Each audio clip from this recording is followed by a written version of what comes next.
کیا تم نے ان لوگوں کو نہیں دیکھا جنہوں نے اللہ کے احسان کو ناشکری سے بدل دیا اور اپنی قوم کو تباہی کے گھر میں لا اتارا،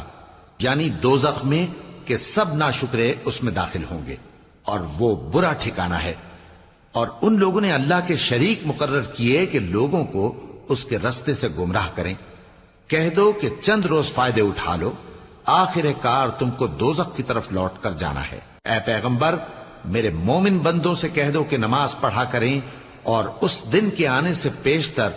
جس میں نہ اعمال کا سودا ہوگا اور نہ دوستی کام آئے گی، ہمارے دیے ہوئے مال میں سے پوشیدہ اور علانیہ خرچ کرتے رہیں۔ اللہ ہی تو ہے جس نے آسمانوں اور زمین کو پیدا کیا اور آسمان سے مے برسایا، پھر اس سے تمہارے کھانے کے لیے پھل پیدا کیے اور کشتیوں اور جہازوں کو تمہارے زیر فرمان کیا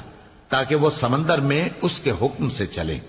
اور نہروں کو بھی تمہارے زیر فرمان کیا، اور سورج اور چاند کو تمہارے لیے کام میں لگا دیا کہ دونوں دن رات ایک ڈگر پر چل رہے ہیں، اور رات اور دن کو بھی تمہاری خاطر کام میں لگا دیا، اور جو کچھ تم نے مانگا سب میں سے تم کو عنایت کیا، اور اگر اللہ کے احسان گننے لگو تو شمار نہ کر سکو، مگر لوگ نعمتوں کا شکر نہیں کرتے۔ کچھ شک نہیں کہ انسان بڑا بے انصاف ہے، ناشکرا ہے۔